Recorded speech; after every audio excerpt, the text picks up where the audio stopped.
Hi guys, Juan here with Colt Buildings and Barndominiums, also a part of the Colt firm. All right, we are at a 2,400 square foot build in New Hampshire. I had a crew come in here. We came in here to check out this job site. We're offloading a building right now. So one of the first phases of when you do your build is usually typically engineering and design, okay?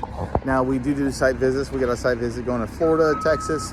So we fly all over, drive all over to conduct site visits and engineering for our clients. So one of the first phases is design, engineering, also getting your financing in order. Now, after that is established, then we can properly assess and properly do an estimate on what it's gonna cost to build. People always call me, I need a price and estimate, I need a price. Well, as you can see here, just doing a material quote, people ask, what's it going to cost to build my house? Well, there's a lot of elements, a lot of materials that go into this. Like just for example, this piece of stone right here could cost $3-4 a pop. And now obviously you can do the calculations. That takes some math. And then you got a lot of materials that go into a home, such as you got wood, you got materials, you got labor costs. Then you have subcontractors, you got plumbers, you have electricians, you have concrete crews, excavation. You can see how much excavation, how much they had to do some crush run over here. So just before you even put the building up, or before you even start the process, there's a lot of time that goes into estimating what it's going to cost to build. And every project is site specific. Every project is custom, because as you can see, the terrain is very different in New Hampshire than it would be in Texas or the state of Florida.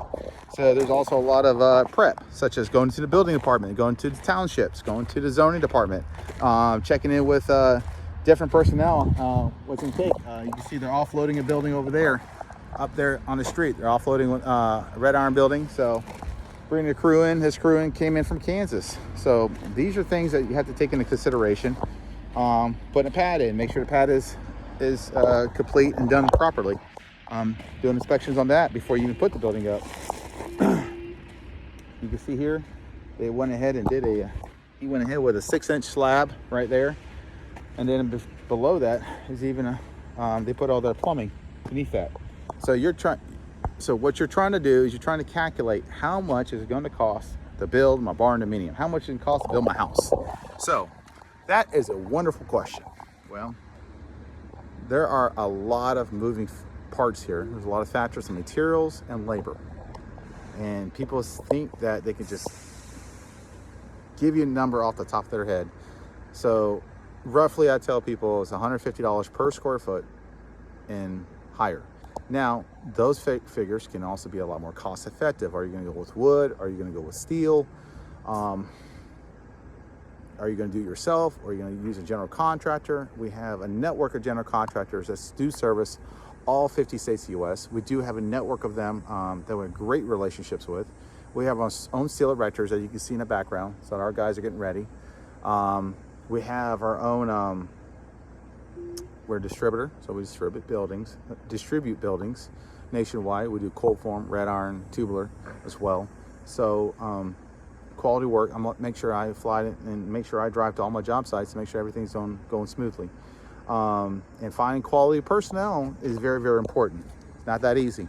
So, and then making sure that we're doing a job that's going to be quality for our clients, and for even working with contractors as well.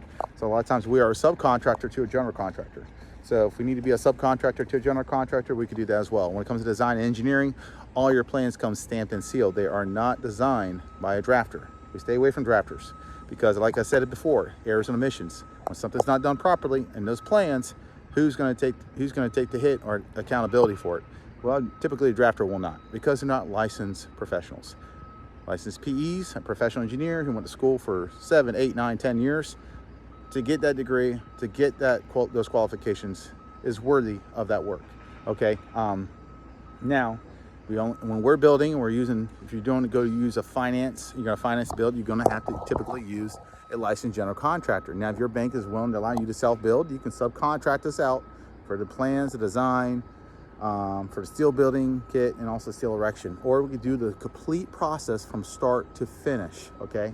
But as you can see, this is one of the phases that you can see how they're offloading the steel right there in the back with a lull. So when people ask, what type of equipment do I need? Well, that is called a 6K lull. And a 6K lull is typically what you use to erect smaller buildings, such as anything 2,000 square foot and bigger, okay? And then you can see the crew over there doing inspection on the materials and what is needed. They got the sheathing over here. So you guys check us on the web at coltbuildings.com.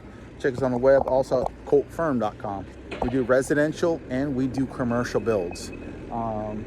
Typically a scissor lift is going to be required. The scissor lift is provided by the client or the general contractor, okay? You can pick that up at a local equipment rental store, Sunbelt or United, usually be one of your best bets, or National, or a local rental company that will offer this type of equipment. Now you don't have to worry about, now if you want us to offload it, we can, or you can offload it yourself. Typically the manufacturers will put that responsibility on the contractor or the subcontractor or yourself, mainly yourself as the end user client. So again, check us on the web at coltbuildings.com, and we'd love to earn your business. You guys have a blessed day.